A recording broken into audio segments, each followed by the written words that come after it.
Bonjour, bonjour, béni de Dieu, comment allez-vous? Je vous espère en bonne santé comme moi ce matin, qui me suis réveillé en pleine forme et qui, comme les lundis passés, je me tiens devant mon petit écran pour animer cette émission Une semaine bénie.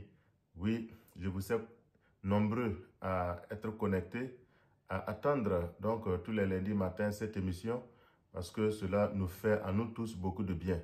Et ce matin encore, Dieu nous fait grâce de nous réveiller et de nous donner ensemble d'animer cette émission parce qu'il veut bénir encore cette nouvelle semaine qui commence et il veut veiller sur nous encore pour la fin de cette année 2024. Et ce matin, nous allons lire donc la parole de Dieu dans le livre de Luc chapitre 1. Et ce passage, nous sommes dans le mois de décembre, nous continuons de célébrer la naissance de Jésus. Et ce matin, nous allons voir que la naissance de Jésus a fait beaucoup de choses dans la vie d'autres personnes. Et ce matin, nous allons voir ce que la naissance de Jésus a fait dans la vie donc, de la sœur de Marie, mère de Jésus, qui s'appelle Élisabeth. Et ce matin, le Seigneur va également, à travers donc l'annonce de la naissance de Jésus, faire beaucoup de choses dans la vie de tous les bénis de Dieu qui sont connectés pour suivre cette émission, pour regarder les vidéos. Oui, ce matin, je vous invite, comme toujours, à ne pas oublier de partager cette vidéo autour de vous, afin que ceux qui ne sont pas encore connectés à nous aient donc cette grâce de prier avec nous tous les lundis matins, pour recommander la semaine entre les mains du Seigneur. Et surtout en cette fin d'année, recommander la fin de leur année et se mettre sous la protection de Dieu pour la fin de cette année. Oui, le Seigneur fait beaucoup de merveilles. Et ce matin, nous lisons donc, comme indiqué, dans le livre de Luc chapitre 1, le verset 36 dit ceci. « Voici Élisabeth, ta parente, a conçu elle aussi un fils en sa vieillesse, et celle qui était appelée stérile est dans son 6e mois. Car, verset 27, rien n'est impossible à Dieu. » Je vais dire au béni de Dieu ce matin que rien n'est impossible à Dieu. Oui, à partir donc de la naissance de Jésus, à partir de l'annonce de la naissance de Jésus, il y a beaucoup de choses qui ont commencé à se faire. La Bible dit que Élisabeth était donc la parente de Marie, mère de Jésus, et elle était stérile. Oui, tous les examens ont montré qu'elle ne pouvait pas concevoir et mettre au monde un enfant. Oui, tout le monde autour d'elle l'ont condamnée, qu'elle était une femme stérile et qu'elle ne pouvait pas avoir la joie de porter un enfant dans son sein. Oui, et elle est restée dans ça, elle est restée donc dans cette situation de stérilité jusqu'à sa vieillesse. Et la vieillesse veut dire qu'elle était ménopausée et qu'elle ne pouvait plus en ce moment s'attendre à concevoir un enfant. Oui, c'est en ce moment que elle va tomber enceinte, au moment où elle ne s'attendait plus à ça, au moment où elle n'espérait plus, au moment où elle avait oublié que Dieu pouvait se souvenir encore d'elle. C'est en ce moment qu'elle va concevoir un fils. Alléluia. Ce matin, alors que nous sommes en train de célébrer, oui, dans ce mois de décembre, la venue de Jésus, je veux dire à quelqu'un que quelle que soit la situation que tu vis en ce moment, que tu as vécu durant toutes ces années, même si les hommes t'ont condamné, les hommes se sont moqués de toi. Oui, la médecine même t'a condamné en disant que tu ne peux pas guérir, en disant que tu ne peux pas enfanter, en disant qu'une telle situation est impossible. Ce matin, je veux te parler du Dieu Père de Jésus, qui est le Dieu de l'impossible, le Dieu qui rend l'impossible possible, comme il l'a fait pour Élisabeth, qui était dans sa vieillesse et qui était appelée stérile par tous ceux qui la connaissaient. Le Seigneur s'est souvenu d'elle, alors que Jésus devait naître. Oui, il fallait que Élisabeth conçoive un fils qui allait précéder donc Jésus pour parler de lui, préparer son chemin.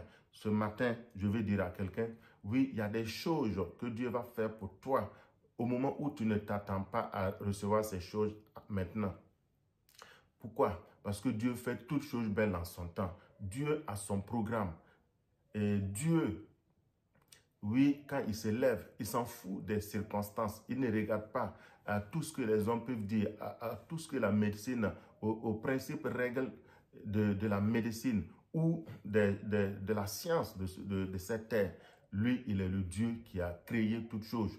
Et donc, il s'est souvenu d'Élisabeth et il lui a fait du bien pour que l'enfant qu'elle va concevoir et mettre au monde, oui, puisse être quelqu'un qui allait donc dévancer Jésus et commencer à parler de lui. Oui, nous, en tant qu'humains, nous voulons voir les choses, nous pensons que les choses doivent se faire en notre temps. Or, Dieu a son planning. Oui, Dieu voulait faire que l'enfant de Élisabeth vienne à ce moment-là, vienne au moment où Jésus était prêt à venir sur cette terre. Donc, elle ne pouvait pas concevoir et mettre au monde Jean plus tôt que cela. C'est pourquoi ce matin, je veux dire à quelqu'un, oui, apprends à attendre le temps de Dieu. Le temps de Dieu est le meilleur temps. Le temps de Dieu est le bon temps. Oui, cette semaine et au cours de la fin de cette année, il y a des choses peut-être que tu as attendues de Dieu durant des semaines, durant tous les mois de cette année, durant des années et qui ne se sont pas accomplies. Et tu veux te décourager, tu as commencé à désespérer. Je veux te dire ce matin, ne désespère pas. Au moment où tu ne t'attends plus à recevoir la chose du Seigneur, au moment où le monde pense que ce n'est plus possible, en ce moment, lorsque le temps de Dieu va sonner, tu vas voir que ce que tu n'espérais plus, le Seigneur va l'accomplir pour toi. Donc ce matin, je veux encourager quelqu'un à ne point se décourager. Je veux encourager quelqu'un à aller de l'avant avec les prières, avec les supplications et à toujours regarder au Dieu qui a créé les cieux et la terre. Rien ne lui est impossible, quelle que soit la situation que tu vis, qui prévaut dans ta vie, dans ta maison.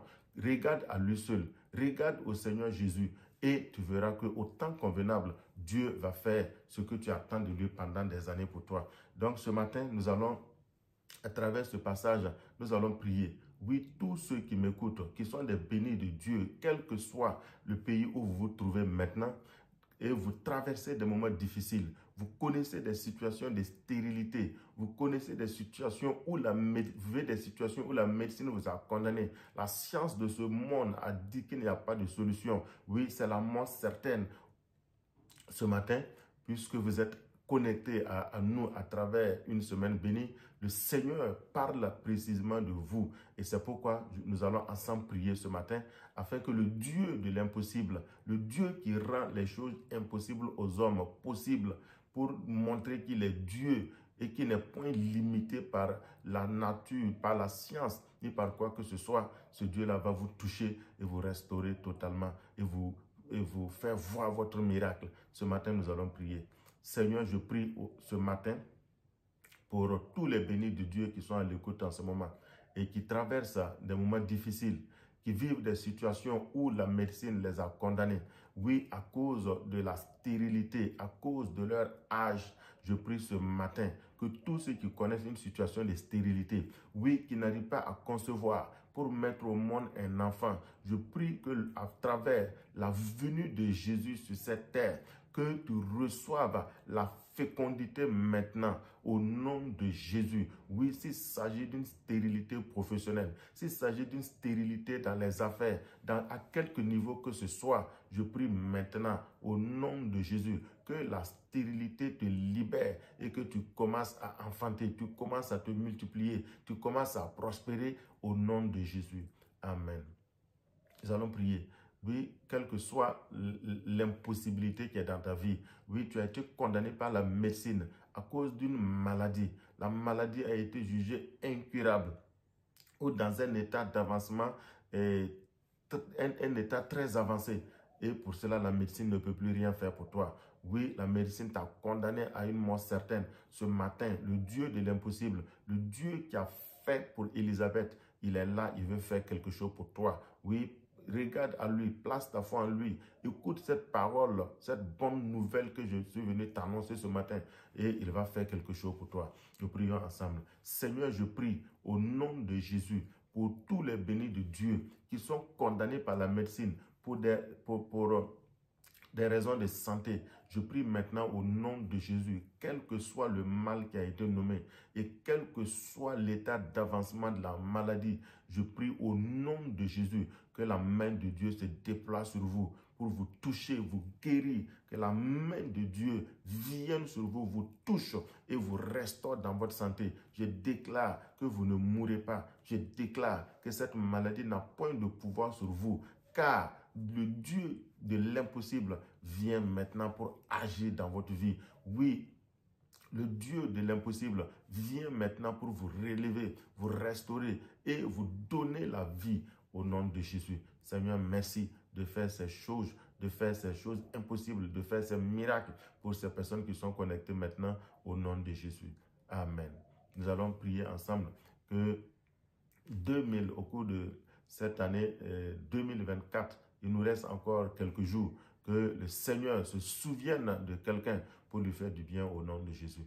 Oui, Seigneur éternel, je prie pour tous les bénis de Dieu qui sont à l'écoute maintenant et qui pensent que tu les as oubliés à cause de la situation qu'ils vivent. Seigneur, je prie, comme tu t'es souvenu d'Élisabeth alors que Jésus devait naître. Oui, souviens-toi de tous les bénis de Dieu et fais-leur du bien. Souviens-toi de tous les bénis de Dieu et agis dans leur vie. Rends leur situation impossible possible pour la gloire de ton nom, au nom de Jésus.